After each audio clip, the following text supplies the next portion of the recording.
उम्मीद करते हैं आप सब बिल्कुल सही होंगे, आपकी तैयारी भी अच्छी चल रही होगी। आज आपके लिए फिर से बहुत ही महत्वपूर्ण क्लास होने वाली है। जैसा कि हमने आप लोगों से वादा किया है, जितने भी आपके प्रीवियस ईयर में पेपर हुए हैं, वो सब आपको पेपर से हम उनके सॉल्यूशन आपको प्रोवाइड करा देंगे। तो उसी से संबंधित आपका जो 2021 में आपका ईवीएस का एग्ज़ाम हुआ था, उस पेपर का आपको सॉल्यूशन हम प्रोवाइड कराएँगे। जो आपका पेपर हुआ था 2021 को जनवरी में, उस पेपर का ये सॉल्यूशन होगा और इसमें आपके लिए 30 क्वेश्चन है। 30 क्वेश्चन का सॉल्यूशन हम आपको बहुत ही अच्छे से कराएंगे विद एक्सप्लेन। जहाँ पर ज़रूरत होगी वहाँ पर आपको एक्सप्लेन करके भी बताएंगे। और एक ज़रूरी बात आप लोगों को बता देना चाहते हैं कि जिन लोगों ने अभी तक हमारी सीडीपी की मैराथन ना देखी हो, तो उसको ज़रूर आप लोग पेपर से पहले देख लेना। इस बात की गारंटी देते हैं कि आपको वहाँ 30 में से 25 नंबर आपको उसी मैराथन से देखने को मिलेंगे। क्योंकि उसमें जो हमने क्या किया है, आप लोगों के लिए पहले तो थ्योरी का पोर्शन कराया है, उसके बाद में आप लोगों के लिए उसमें टैग वर्ड भी हैं।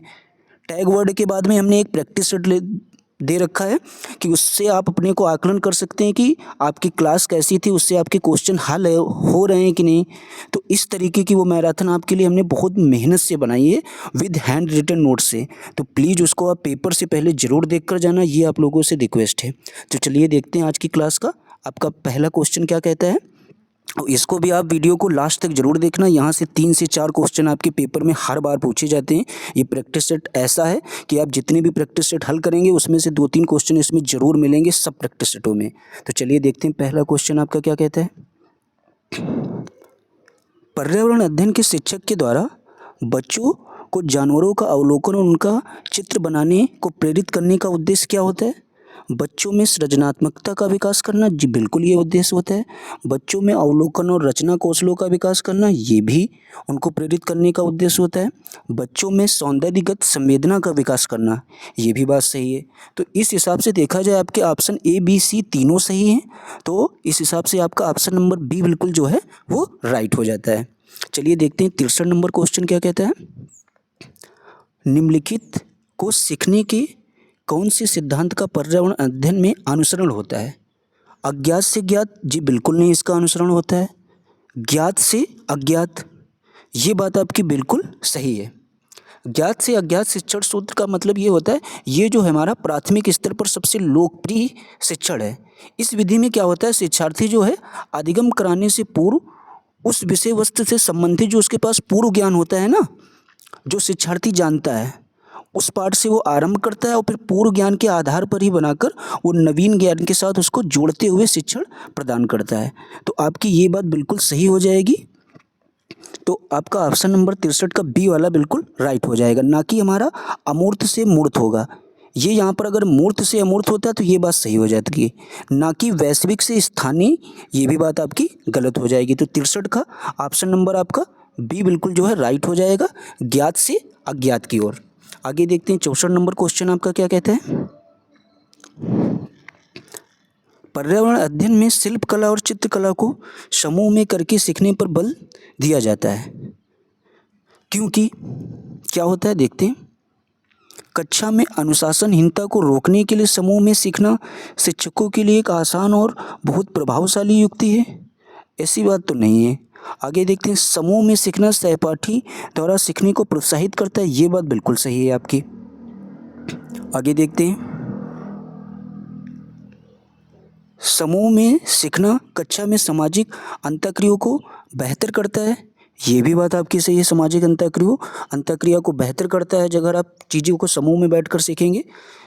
आगे देखते हैं, डी ऑप्शन आप क्या क्या कहता है। समूह में सीखना पर्यावरण अध्ययन के पाठ्यक्रम को समय पर पूरा करने में सहायता करता है, जी बिल्कुल नहीं।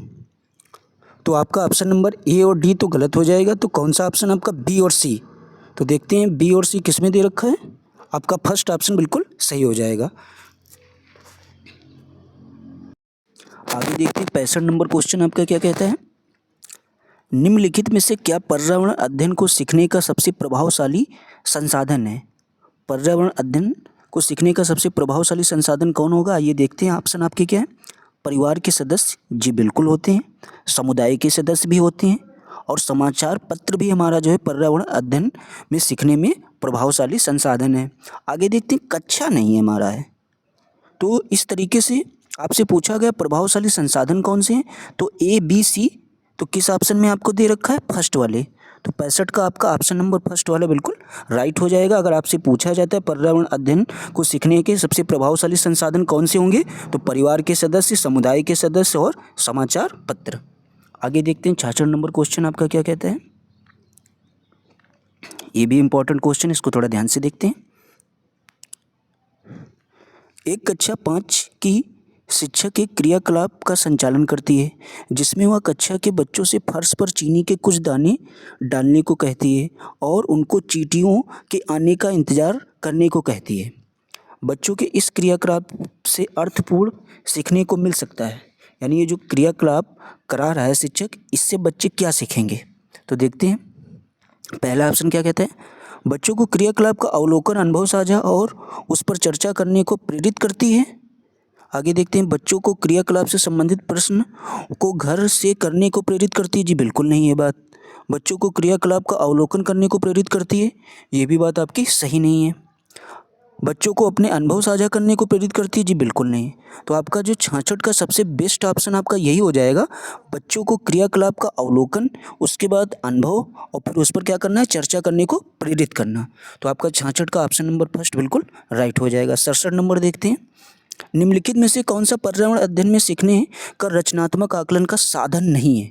आपसे निगेटिव टैग वर्ड पूछा गया है, तो कह रहा है पर्यावरण अध्ययन में सीखने का रचनात्मक आकलन का क्या है, साधन नहीं है। तो देखते हैं कौन सा साधन नहीं है। वर्णन अभिलेख, ये तो साधन है आपका।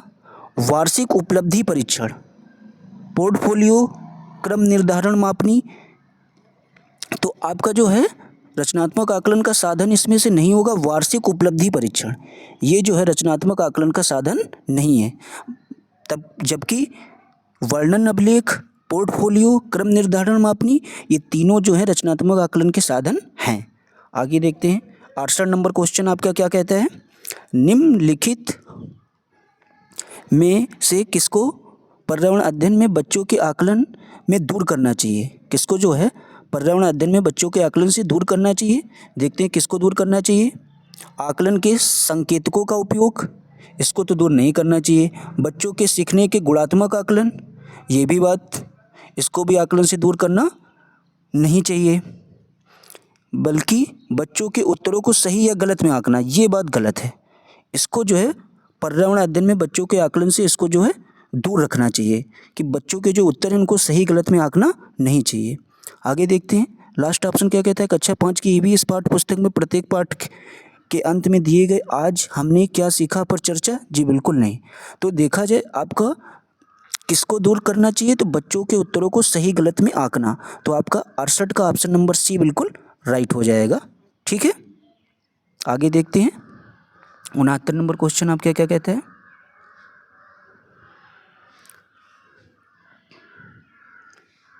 नीचे दिए गए पक्षियों की कौन सी प्रजाति झटके से अपनी गर्दन आगे पीछे करती है। ये क्वेश्चन वेरी इंपॉर्टेंट है, कई बार आपके पेपर में रिपीट हो चुका है।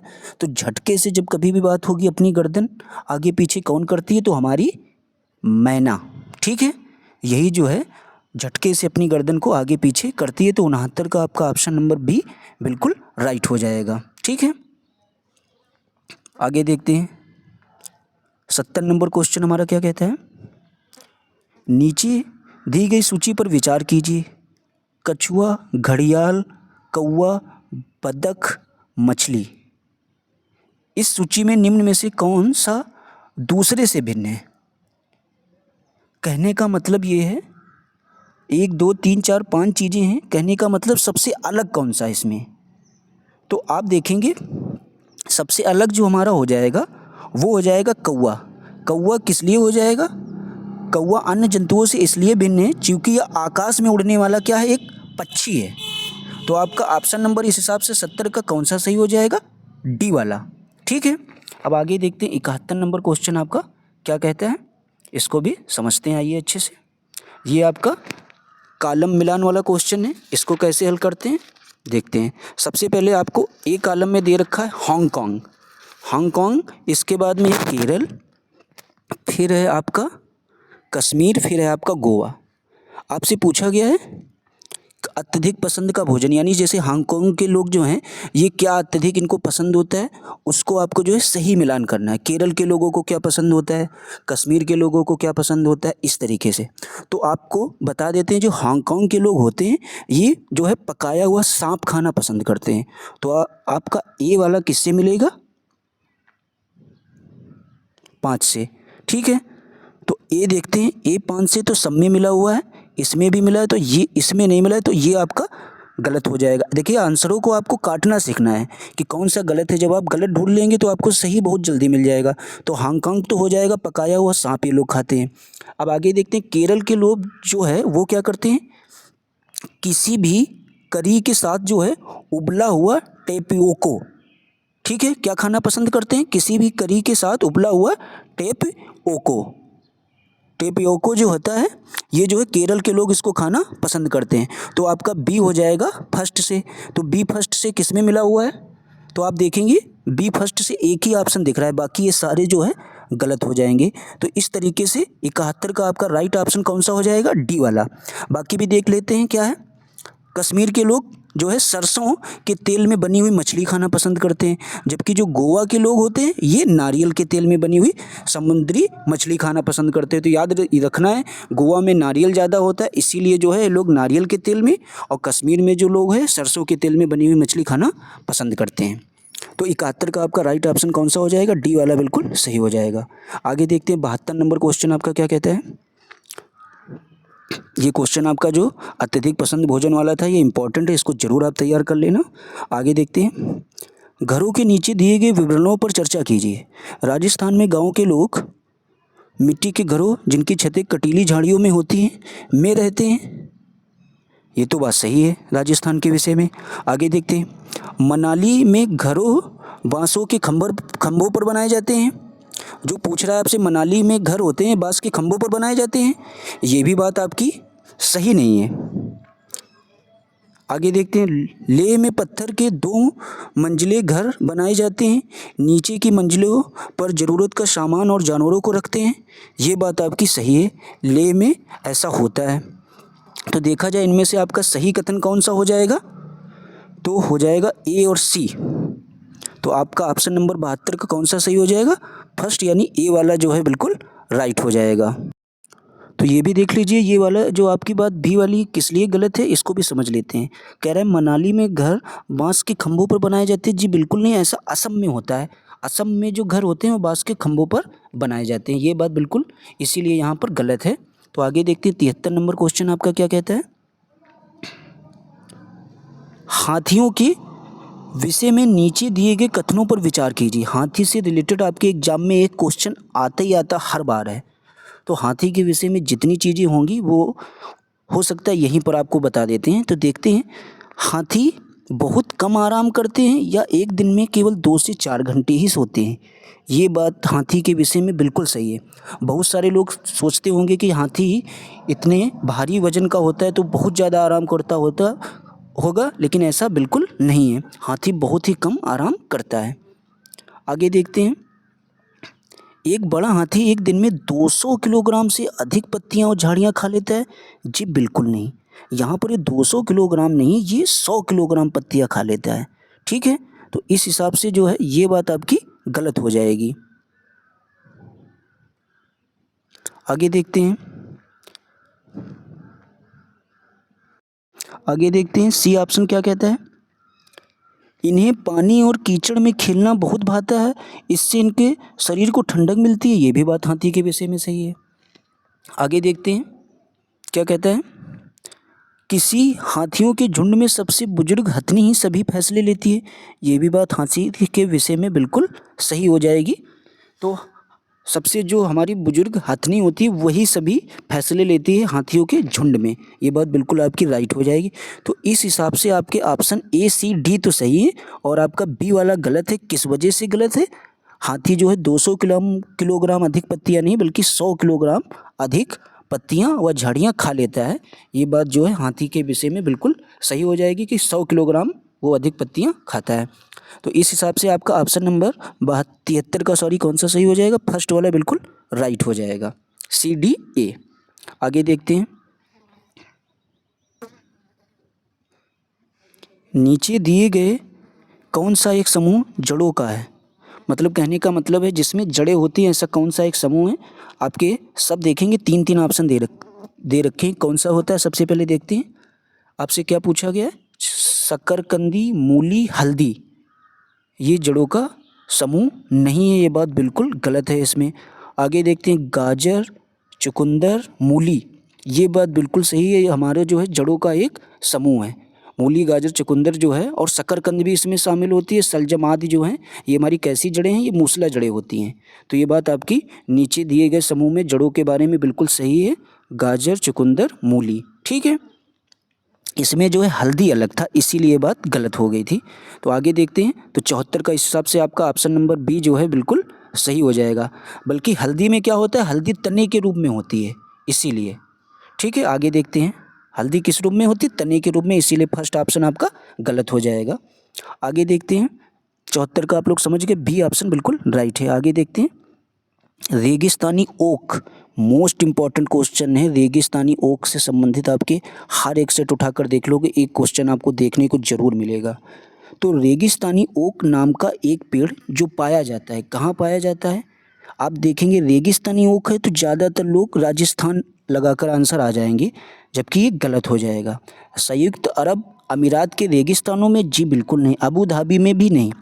जो हमारा रेगिस्तानी ओक नाम का वृक्ष होता है ये जो है ऑस्ट्रेलिया में पाया जाता है। तो आपका ऑप्शन नंबर 75 का कौन सा सही हो जाएगा, डी वाला बिल्कुल राइट हो जाएगा। अगर आपसे पूछा जाता है रेगिस्तानी ओक नाम का वृक्ष कहाँ पाया जाता है तो आप लोग तुरंत बताएंगे ऑस्ट्रेलिया में। आगे देखते हैं, आपका 76 नंबर क्वेश्चन क्या कहता है। ये मोस्ट इंपॉर्टेंट क्वेश्चन है, इसको हम आपको इस तरीके से बताएंगे कि आपका एक नंबर गलत नहीं होगा, कहीं भी जाएगा नहीं। तो इसको थोड़ा सा 1 मिनट ध्यान देकर समझना है। सबसे पहले आपको क्या करना है, पहले क्वेश्चन को अच्छे से पढ़ लेना है। 29 नवंबर 2019 को एक एक्सप्रेस ट्रेन में सूरत से नागरकोइल जाने के लिए बैठा कोई व्यक्ति। यह ट्रेन सूरत 19:45 बजे चली। 1 दिसंबर 2019 को 11:45 बजे नागरकोइल पहुंची।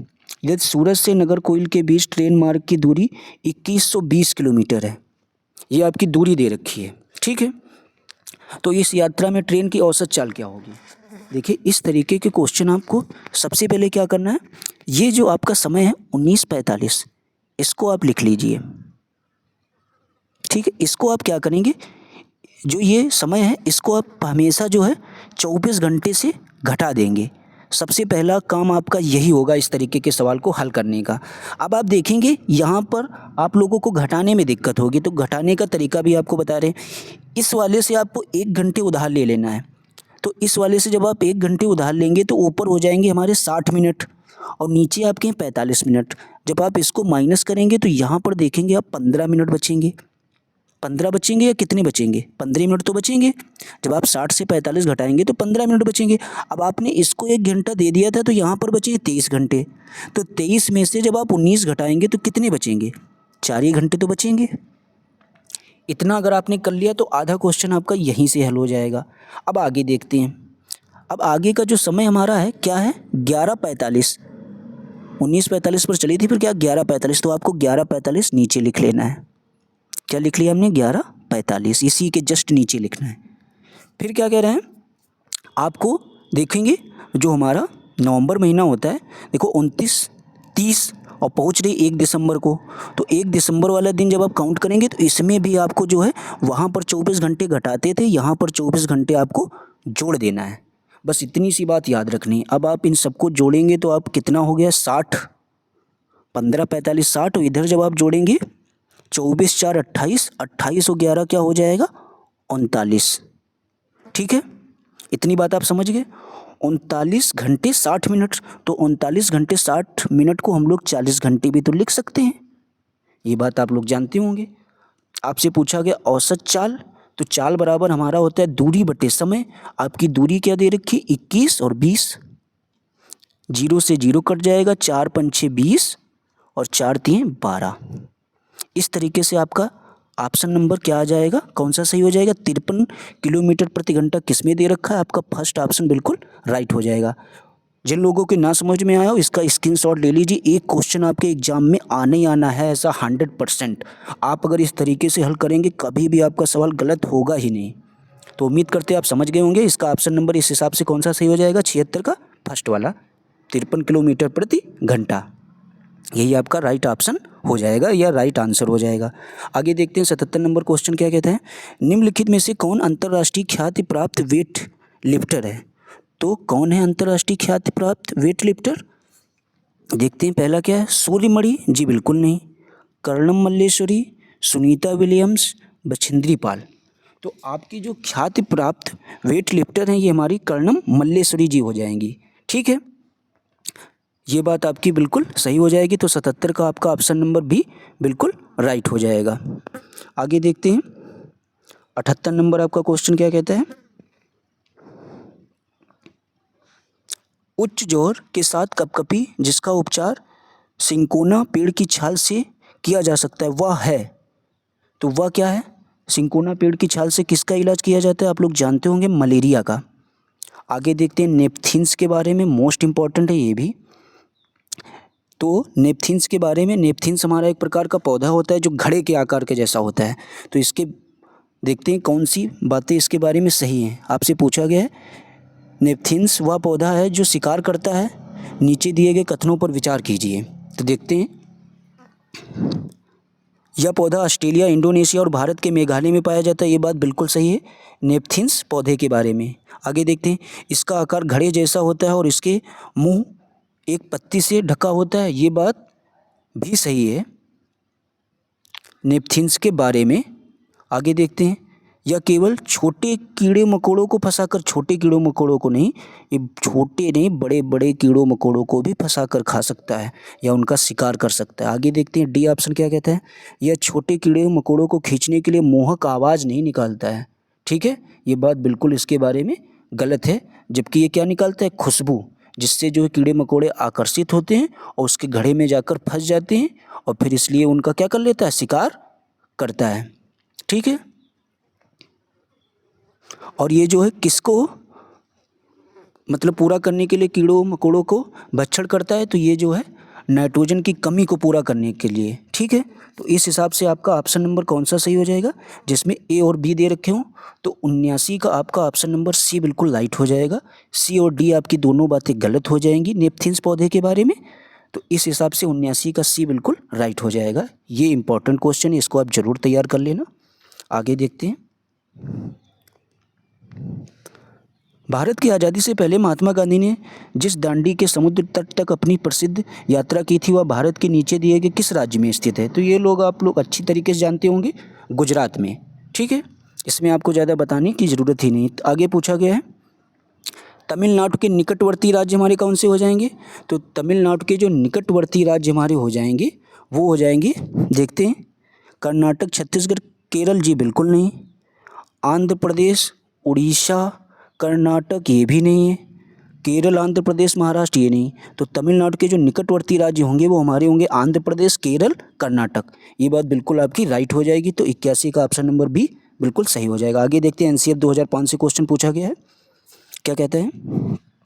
एनसीएफ 2005 के अनुसार निम्नलिखित में से क्या प्राथमिक स्तर पर पर्यावरण अध्ययन शिक्षण का उद्देश्य नहीं होना चाहिए। आपसे नेगेटिव क्वेश्चन पूछा गया है, तो देखते हैं क्या नहीं होना चाहिए। पहला ऑप्शन क्या कहता है, प्राकृतिक, सांस्कृतिक व सामाजिक पर्यावरण के बीच संबंधों को पहचानने व समझने में बच्चों को प्रशिक्षित करना। ये बात बिल्कुल सही है। आगे देखते हैं, पर्यावरणीय समझ के द्वारा बच्चों में सटीक संख्यात्मक कौशल का विकास करना। ये बात बिल्कुल, जैसे ही सटीक नाम का कोई शब्द आ जाएगा ये हमारा नेगेटिव टैग वर्ड होता है। तो ये इस हिसाब से ये बात, इसका उद्देश्य पर्यावरण अध्ययन शिक्षण का एनसीएफ 2005 का उद्देश्य नहीं है प्राथमिक स्तर पर। आगे भी ऑप्शन देख लेते हैं, विशेषतः प्राकृतिक पर्यावरण के प्रति बच्चों की जिज्ञासा एवं सृजनात्मकता को बढ़ावा देना। ये बात बिल्कुल सही है। अवलोकन, वर्गीकरण, निष्कर्ष निकालने आदि प्रक्रियाओं के माध्यम से बुनियादी संज्ञानात्मक और गत्यात्मक कौशल प्राप्त करने के लिए खोजबीन से जुड़ी और हाथों से करने वाले कार्यों में बच्चों को संलग्न करना। ये भी बात सही है। तो एनसीएफ 2005 को जो है प्राथमिक स्तर पर पर्यावरण अध्ययन शिक्षण का उद्देश्य कौन सा नहीं है हमारा, कि पर्यावरण समझ के द्वारा बच्चों में सटीक संख्यात्मक कौशल का विकास करना। तो इस हिसाब से 82 का ऑप्शन नंबर आपका कौन सा सही हो जाएगा, बी वाला बिल्कुल सही हो जाएगा। आपसे नेगेटिव पूछा गया तो आपको इसका नेगेटिव ही आंसर देना है, बाकी सारी बातें सही हैं। बी वाली जो आपकी बात है ये सही नहीं है। आगे देखते हैं 83 नंबर क्वेश्चन आपका क्या कहता है। ये देखिए मोस्ट इंपॉर्टेंट क्वेश्चन फिर से आया है आपके लिए। 84 नंबर क्वेश्चन आपका क्या कहता है, चेराव नृत्य। 83 आपका क्वेश्चन इस तरीके से था ना, उसको बोर्ड पर ही हल करते हुए बनेगा, इसीलिए हमने इसमें लिया नहीं है, उसको आपको अलग से बोर्ड पर बता देंगे। आगे देखते हैं चेराव नाच कहाँ के लोग करते हैं। तो ये बात आपसे बहुत बार सीटेट के पेपर में पूछी गई है, तो इसको आप अच्छे से ज़रूर याद कर लीजिए। चेराव नाच जो है ये हमारे मिजोरम के लोग करते हैं। तो 84 का आपका ऑप्शन नंबर डी बिल्कुल राइट हो जाएगा। आगे देखते हैं 85 नंबर क्वेश्चन क्या कहता है, बच्चों को पर्यावरण अध्ययन को सीखने के लिए खोजबीन के द्वारा पर्याप्त समय दिया जाता है या इंगित करता है कि, क्या इंगित करता है, पर्यावरण अध्ययन बाल केंद्रित है, जी बिल्कुल। आगे भी देखते हैं ऑप्शन, पर्यावरण अध्ययन शिक्षक केंद्रित, जी बिल्कुल नहीं। पर्यावरण अध्ययन याद करके सीखा जाता है, जी बिल्कुल नहीं। पर्यावरण अध्ययन सूचनाओं के द्वारा सीखा जाता है, ऐसा भी नहीं। तो सबसे बेस्ट ऑप्शन आपका 85 का फर्स्ट वाला सही हो जाएगा, पर्यावरण अध्ययन हमारा बाल केंद्रित है। आगे देखते हैं 86 नंबर क्वेश्चन क्या कहता है, पर्यावरण अध्ययन कक्षाओं 3 से 5 के लिए एक विषय क्षेत्र है जो संकलित करता है, क्या संकलित करता है, देखते हैं। विज्ञान और सामाजिक विज्ञान की अवधारणाओं और मुद्दों को, जी बिल्कुल नहीं। आगे देखते हैं पर्यावरणीय शिक्षा और विज्ञान की अवधारणाओं और मुद्दों को, ऐसा भी नहीं। विज्ञान की अवधारणाओं और मुद्दों को नहीं। पर्यावरण जो शिक्षण है 3 से 5 के विषय में जो संकलित करता है वो यह संकलित करता है पर्यावरण शिक्षा, सामाजिक अध्ययन और विज्ञान की अवधारणाओं और मुद्दों को संकलित करता है। ये बात आपकी बिल्कुल सही हो जाएगी। तो 86 का आपका ऑप्शन नंबर डी बिल्कुल राइट हो जाएगा। आगे देखते हैं 87 नंबर क्वेश्चन आपका क्या कहता है, निम्नलिखित में से क्या पर्यावरण अध्ययन के संदर्भ में सही है। तो क्या सही है आइए देखते हैं। 2, 3 और 4 की कक्षाओं के लिए पर्यावरण अध्ययन से जुड़े मुद्दों को भाषा और गणित के माध्यम से पढ़ाया जाता है, ये बात बिल्कुल सही नहीं है। पर्यावरण अध्ययन के संदर्भ में 2 नहीं 3 से आपका चालू होता है पर्यावरण अध्ययन, ठीक है। तो ये बात आपकी यहाँ से गलत हो जाएगी। आगे देखते हैं 1 से 2 तक कक्षाओं के लिए पर्यावरण अध्ययन से जुड़े मुद्दे विज्ञान और सामाजिक विज्ञान के द्वारा पढ़ाए जाते हैं, ये भी बात आपकी सही नहीं है। आगे देखते हैं पर्यावरण अध्ययन एक विषय है जो 1 से 5 की कक्षाओं में पढ़ाया जाता है, जी बिल्कुल नहीं। अब आपसे लास्ट ऑप्शन देखते हैं, ये क्या है, कक्षा 1 से 2 की कक्षाओं के लिए भाषा और गणित के माध्यम से पर्यावरण अध्ययन पढ़ाया जाता है, ये बात आपकी बिल्कुल सही हो जाएगी। पर्यावरण अध्ययन के संदर्भ के बारे में जो कक्षा 1 और 2 की कक्षाएं होती हैं उसमें भाषा और गणित के माध्यम से हमारा पर्यावरण अध्ययन जो है ये पढ़ाया जाता है। आगे देखते हैं 88 नंबर क्वेश्चन आपका क्या कहता है, निम्नलिखित में से क्या पर्यावरण अध्ययन में बच्चों के द्वारा ज्ञान की रचना में महत्वपूर्ण है। तो क्या ज्ञान की रचना के लिए महत्वपूर्ण है, इसको भी हम लोग देखते हैं। 88 नंबर क्वेश्चन आपका क्या कहता है, बच्चों का सक्रिय भाग लेना, जी बिल्कुल। जहाँ पर बच्चा सक्रिय वो हमेशा आपका ऑप्शन सही होगा। बच्चों के समुदाय के सदस्य हैं, ये भी बात सही है। आगे देखते हैं क्या कहता है, पर्यावरण अध्ययन की पाठ्य पुस्तकें, आगे देखते हैं पर्यावरण अध्ययन की पाठ्य पुस्तकों में दी गई व्याख्या और परिभाषा, व्याख्या और परिभाषा बिल्कुल बात गलत हो जाएगी। पर्यावरण अध्ययन में बच्चों के द्वारा अगर ज्ञान की रचना की बात हो रही है तो ये बातें आपकी तीनों सही हो जाएंगी। बच्चों का सक्रिय भाग लेना, बच्चों को समुदाय का सदस्य मानना, ये भी बात सही। पर्यावरण अध्ययन की पाठ्य पुस्तकें, तो इस तरीके से आपका ऑप्शन नंबर ए बी सही है, डी वाला आपका गलत हो जाएगा। तो कौन सा ऑप्शन सही हो जाएगा आपका, 88 का सी वाला बिल्कुल राइट हो जाएगा। आगे देखते हैं 89 नंबर क्वेश्चन आपसे क्या कहता है, निम्नलिखित में से कौन सा पर्यावरण अध्ययन पाठ्यक्रम के सुझावित प्रकरणों का उप प्रकरण है। तो कौन सा जो है सुझावित प्रकरणों का उप प्रकरण हो जाएगा हमारा। तो देखते हैं हम चीज़ें कैसे बनाते हैं, परिवार और मित्र, भोजन, ये तो सब सही है, ये तो सब हमारे प्रकरण है। आपसे पूछा गया प्रकरणों का उप प्रकरण कौन सा हो जाएगा, तो हमारा जानवर। तो 89 का ऑप्शन नंबर जो है फर्स्ट वाला आपका बिल्कुल सही हो जाएगा।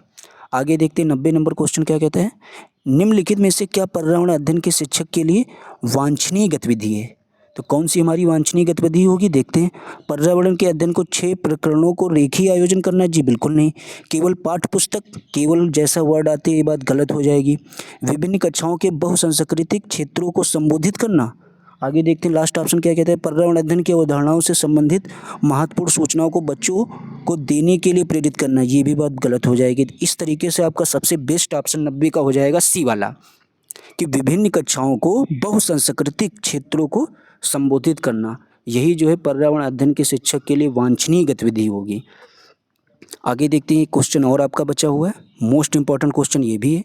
हमने सोचा कुछ छूटे ना, जो भी आपके इस सेट में इंपॉर्टेंट चीज़ें हैं, बस एक क्वेश्चन छूटा है, वो आपको बोर्ड पर हम बता देंगे। आगे देखते हैं, लास्ट क्वेश्चन है, बच्चों को पर्यावरण अध्ययन सीखने में प्रभावशाली तरीके से जोड़ा जा सकता है। किस तरीके से जोड़ा जा सकता है, आइए देखते हैं। वृत्तांत, कहानियाँ, शिक्षक के द्वारा अवधारणाओं की प्रभावशाली व्याख्या, या शिक्षक के द्वारा अवधारणाओं को प्रभावशाली प्रदर्शन और व्याख्या। तो इसमें से कौन सी हमारी बातें जो है प्रभावशाली तरीके से जोड़ी जा सकती है पर्यावरण अध्ययन को पढ़ाते समय बच्चों को सीखने के लिए। तो सबसे पहले आप देखेंगे, वृत्तांत तो हमारा बहुत ज़रूरी हो जाएगा, कहानियाँ भी ज़रूरी होती हैं बच्चों को प्राथमिक स्तर पर। ये बातें दोनों सही नहीं है कि शिक्षक के द्वारा नहीं, शिक्षक के द्वारा अवधारणाओं को प्रभावशाली प्रदर्शन और व्याख्या, ये भी बात आपकी सही नहीं है। तो इस हिसाब से ए और बी जिस ऑप्शन में आपके दे रखे होंगे वही ऑप्शन आपका सही हो जाएगा। तो 61 का आपका ऑप्शन नंबर डी वाला बिल्कुल सही हो जाएगा। तो ये थी आज आपके लिए हमारी क्लास। उम्मीद करते हैं आपको ये क्लास पसंद आई होगी।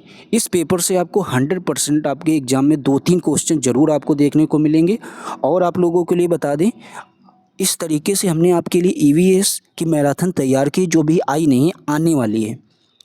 अगर आप उस मैराथन को देख कर जाएंगे ईवीएस के पेपर से पहले, तो 100% इस बात की गारंटी दे सकते हैं कि आपको 30 में से 25 क्वेश्चन उसी थ्योरी से, उसी पोर्शन से आपको देखने को मिलेंगे। अगर आप उस क्लास को अच्छे से देख कर जाएंगे, तो उस क्लास को आप लोग ज़रूर देख कर जाना।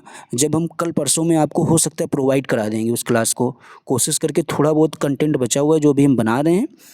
तो प्लीज़ अगर आपको आज की हमारी क्लास पसंद आई हो तो चैनल को लाइक शेयर सब्सक्राइब जरूर कर देना। और जिन लोगों ने चैनल को सब्सक्राइब ना किया हो ज़रूर कर लीजिए, क्योंकि आपको ईवीएस की मैराथन मिलने वाली है पेपर से पहले, जो बहुत ही महत्वपूर्ण होगी आपके पेपर के नज़रिए से। तो ठीक है, थैंक्स फॉर वॉचिंग।